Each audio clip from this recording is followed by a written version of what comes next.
Welcome back to What Arty Noobs with General Disturbance. This is an M44 Tier 6 American SPG. It's located on the northeast spawn of Westfield under the command of XrayStandard. Game started. Let's have a bigger mini-map. We like to have a big mini-map because then we can see what's going on in the battle. Okay, he's moved himself into the yard of this house, and that's probably a good idea actually. He's got several bushes behind him, around him, which will actually protect him from the enemy. The only problem, of course, of being in that yard is you're fairly close to the houses, and being close to the houses will obstruct fields of fire in some directions. So do think about that. But yes, those bushes are quite useful, especially if you're going to be firing towards the northwest corner of the map. And his first shot just flies over the top of the E75. He wasn't fully dialed in there, so he didn't get the shot right on target. He's now aimed towards the KB1S, which is hiding behind that hill. It's got a fairly fast reload, 15.37 seconds. You can speed that up a little bit more to get it to 15 seconds with an orderly ammo rack. He fires before he was fully dialed in on the Panzer IV, and it lands in front of him. If he'd let it dial in just a little bit more, it would have hit target. Okay, you can see I've got an aim counter, which is to the right of the main reticule. That tells you when you're fully dialed in. He fired when he still had 3 seconds left to dial in, and I'm afraid the shell missed the target again.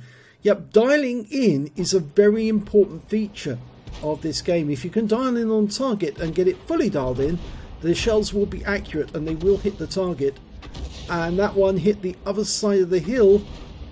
Again, it wasn't fully dialed in, but again, another problem you got here is that they're firing over a ridgeline, and on a ridgeline that it does help sometimes if you use the G key to go to Battle Assistant, because then you can see the lay of the land and the topography, and it's the topography that will help you work out. Now he's gone to Battle Assistant. Now you can see that there's a distinct difference about where you need to aim to get the shell right on target, and he's now figured that, and he now knows that all he needs to do is aim at the specific point to get the right shot. That wasn't fully dialed in, that one, I'm afraid. The reticule was rather big and the shell missed the target again.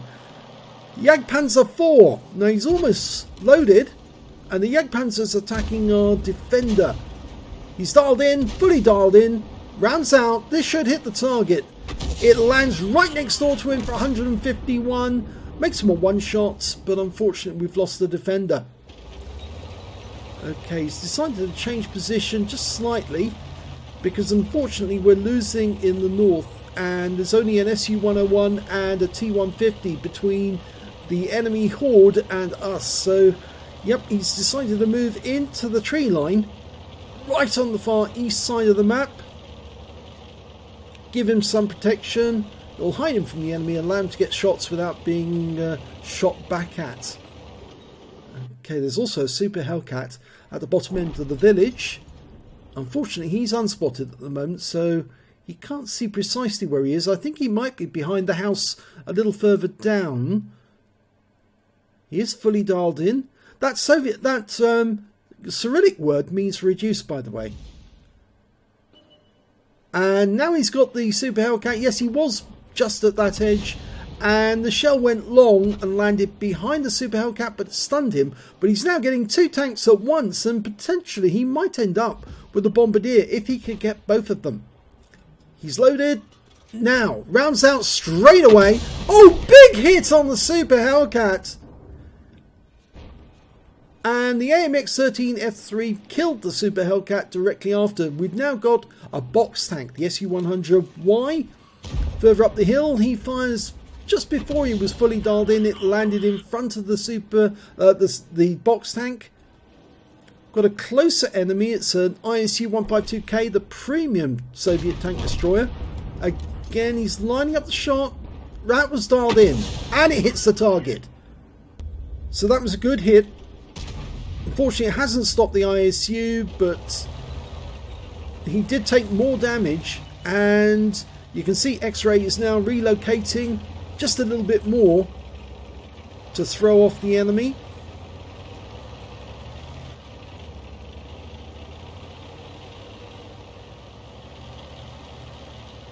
Okay, they're getting very close to the cap, and in fact actually there's a KV-1S just across the valley. He's seen that, and he realises, yeah, if he moves any further south he might get spotted by that KV-1S. And so at the moment he can't see any of the enemy because his teammates aren't in a position to actually see them, but he's hoping that one of them will spot the KV-1S, but instead somebody spotted to the south west, and it's a Tiger 1, and he's taken out the game by our STG. He's still waiting for something he can shoot at. Heavy tank number 6 spotted along the ridge line. Okay, he's still not fully dialed in. Again, he fired when he wasn't fully dialed in, and the shell missed by some distance. He fired when there was still 3 seconds to go, but he's got a Hummel now, and he's still waiting for the load to go in. The Hummel just took a round from somebody else. Rounds out. This should hit the target. And it did hit the target and killed the Hummel, but he was seen by an ISU 152K and taken out, and the ISU was just further down, further up the line to the north, yes, up this tree line. So unfortunately that's the end of X-Ray's battle, but this battle actually does teach us a lot, things that you can actually learn to improve your game dramatically. And it's about learning when you can shoot and when you shouldn't shoot. And you can see a lot of the shots he fired, he actually didn't let it fully dial in before he fired, and he missed the target. But if he had let the aim dial in just a few seconds more, he would have got an absolute direct hit, and he would have done a lot of damage. So that's something that he will take back, and he will learn, and he will be able to improve on. And my first suggestion is get that aim timer. It's free as part of Aslains mods, and if you include it as part of your mod pack on your artillery, you will know precisely when you're ready to shoot, and then you'll get accurate shots on the enemy. The other thing, of course, is to use Battle Assistant to see the topography, to see where the land goes up and down. If you're shooting at an enemy that's over a ridgeline, you may have to adjust your aim slightly to get better shots on the target. And also to rather to actually ensure that you actually get an effective attack, aim where you think your teammates are going to be able to spot. So if your teammates can see a particular area ahead of them, then if you aim ahead of where they're looking, then when they spot the enemy and it comes into sight, you should be able to get shot straight away. That Tiger 1 was spotted by the guy who was furthest to the west along the south end of the map. If X-Ray had actually been looking in that direction at that time as the guy was advancing in that direction, he would have seen the Tiger 1 as well, and he would have been able to shoot at it as the moment that his teammates saw it, before the Tiger 1 was even aware that he'd been seen. So again, that's another thing that really helps. So let's have a look at the end of battle stats. Well, I'm afraid, yes, it was a defeat for XrayStandard in the M44, but he will learn out of this and he will be a better player because of it. He got a Bruiser medal for getting at least 5 critical hits. He got 11 in this one. And let's have a look at the team score and see where he came. Well, he was in the top 5 on his team when it came to damage. The highest score in the game was the E75 TS on the enemy team with 2,739, and then came the Super Hellcat on his own team with 2,569 hit points, and then that SU-101 with 2,566 hit points. X-Ray managed to get 1,221 hit points out of the game, but I think he probably would have got twice as much if he'd let the aim dial in on target. So he would have been up with these guys at the top if he'd let those shells dial in just a little longer and then fired. Because the shells he fired would have hit the target bang on instead of landing at the edge of the reticule, at the closer to him, well, away from the target, and they would have done damage to the target. So it shows that X-Ray does have the ability to do it. He has the skill. All he needs to do is just wait and be patient, let the aim dial in. As soon as that clock counter gets down to 0 on the aim timer to the right of the reticule, as soon as that says 0, fire, and the shells should hit the target bang on, and then he'll earn a lot more in the way of hit points. When it came to kills in the game, well, the scorers were the Super Hellcat and the ISU 152K on the enemy team, both premium tanks. They got 4 kills apiece. The heavy tank number 6, the Progetto, on the enemy team got 3 kills apiece. The E75TS got 2, so did our STG and AMX13F3. I suspect that the AMX13F3 was probably using an aim timer, but it was also getting accurate shots on the enemy, which is why he did get 2 kills, but he only got 638 hit points of damage, so I think he killed tanks that were still very badly damaged. But we do see that XrayStandard managed to get 1 kill. He got the Hummel at the other end of the battlefield, and he nearly picked up a Bombardier as well, because he did hit that Hellcat for a lot of hit points. And when it came to base XP, the Super Hellcat managed 644, the SU-101 on his team managed 416, and X-Ray managed 386, so he was third on XP. And he was hitting much higher tier opponents, tier 8 opponents, which was boosting his performance, boosting the amount of XP that he earned. But I'm afraid the high scorers in this game were, of course, the winning team, with their Progetto managing 948 base XP, 867 went to the E75TS, and the ISU 152 managed 863. X-Ray fired 13 rounds, got 3 direct hits, 2 penetrations, 7 splash. Damage of 1,221 hit points, all of it at more than 300 meters. He received 1 hit. It was from the ISU 152K, and it did penetrate and kill him outright. I'm afraid, yes, it's a very big, high caliber weapon, very accurately fired, and it would take out an M44 just like that.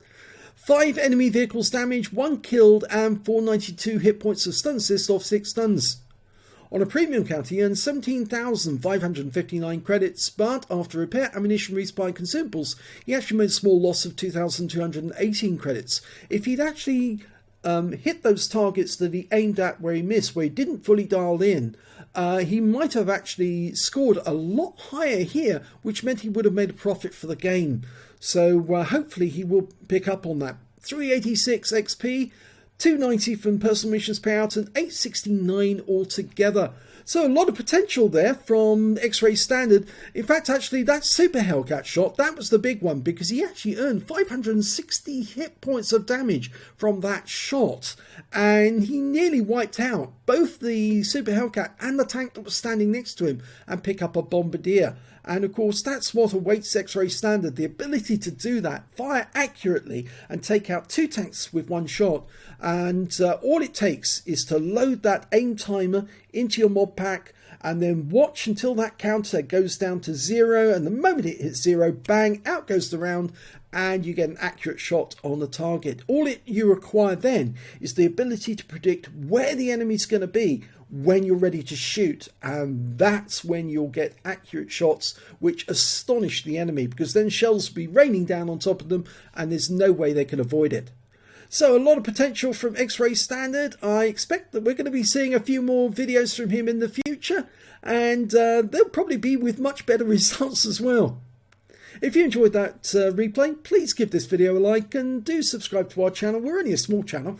Yeah, we only have about just under 3,000 viewers, but we do have a lot of potential because we do cover replays that other people won't cover at all.